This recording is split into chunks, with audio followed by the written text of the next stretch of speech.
এটি শেষ, আরও অনেকটা নোট আছে, এগুলো বলার দরকার নাই।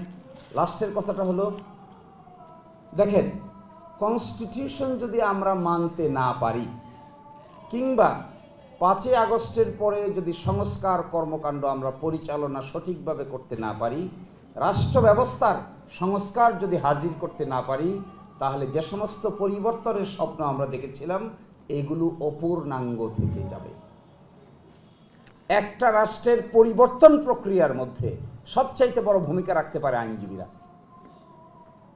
আইনকে ব্যাখ্যা করা, ইন্টারপ্রিট করা। গতকালকে একটা রায় কপি বের হয়েছে, আমি আইনজীবী ছিলাম এই রায় মামলার, খুঁজে দেখবেন অধস্তন বিচার বিভাগকে স্বাধীন করে দেওয়ার জন্য এখানে বলা হয়েছে, এবং বলা হয়েছে অধস্তন বিচারকদের বদলি, ছুটি, পদোন্নতি এবং শৃঙ্খলা এগুলো আর রাষ্ট্রপতির উপর ন্যস্ত থাকবে না, এগুলো হবে হলো সুপ্রিম কোর্টের উপর ন্যস্ত থাকবে। এর মানে বদলির আদেশ দিতে পারবে না আইন মন্ত্রণালয়। এখন তো আদেশ পছন্দ না হইলে বদলি করে বান্দরবন, সুন্দরবন পাঠাইবে, আর পাঠাইতে পারবে না। এই জন্য সরকার ভীত। সেকেন্ড, পদোন্নতি। বিচারকরা পদোন্নতির জন্য আইন মন্ত্রণালয়ে যায়, কত অসম্মানের, কত অশ্রদ্ধা। বিচারকরা পদোন্নতির জন্য আইন মন্ত্রণালয়ে যাবে কি কারণে? তাকে তো আইন মন্ত্রণালয়ের বিরুদ্ধে আদেশ দিতে হবে, অর্ডার দিতে হবে, সেই গিয়া জি হুজুর করতেছে। এরকম জি হুজুর টাইপের সিস্টেম থাকলে ইন্ডিপেন্ডেন্ট বিচারক তো আপনি খুঁজে পাবেন না। একই সাথে তাদের ছুটি, শৃঙ্খলা। আশ্চর্য ব্যাপার, উপযুক্ত কর্তৃপক্ষ নাকি শৃঙ্খলা বিধান করবে। আপনি দেখবেন গতকালকে 28 জন অধস্তন বিচারকের বিরুদ্ধে নোটিশ জারি করেছে, সকজ নোটিশ।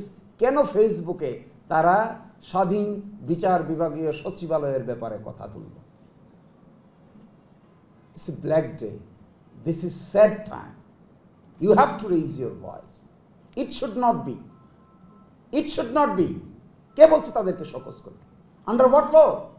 যে শৃঙ্খলাবিধির অধীনে তাদেরকে সকজটা করা হয়েছে, এই শৃঙ্খলাবিধি গতকালকে রায়ের মাধ্যমে অসাংবিধানিক ডিক্লেয়ার হয়েছে।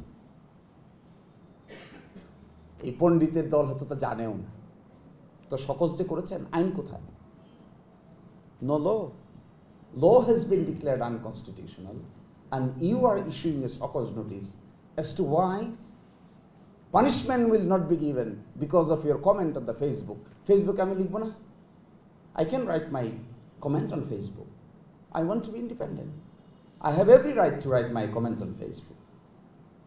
এবং আমি মনে করি এই নোটিশটা পাঠানোটা সম্পূর্ণভাবে হাইকোর্টের এই রায়ের অবজ্ঞা করে পাঠানো হয়েছে। একটা অনিবার্য ক্লেশের দিকে যাচ্ছে। একদিকে বিচারক স্বাধীন বিচার বিভাগীয় সচিবালয়ের অধ্যাদেশ বাতিল করার জন্য পার্লামেন্টে তুলেছে, আর একদিকে সুপ্রিম কোর্ট একটা রায় দিয়ে বলেছে যে রাষ্ট্রপতির কাছে আমরা দায়বদ্ধ নই, 3 মাসের ভিতরে বিচার বিভাগীয় সচিবালয় প্রতিষ্ঠা করুন। লাগুক একটা দরকার। পক্ষ অবলম্বন করে সত্যের কথা বলার লোক থাকতে হবে, খালি চাকরির ভয় করলে কাজ হবে না। তো আমি আপনাদেরকে অনুরোধ জানাই, আইন পেশা আমরা আপনারা সকলেই গাউন পরি, সকলেই আমরা সমান, সকলেই আমরা ভাই ব্রাদার্স, সকলেই আমরা বিজ্ঞ।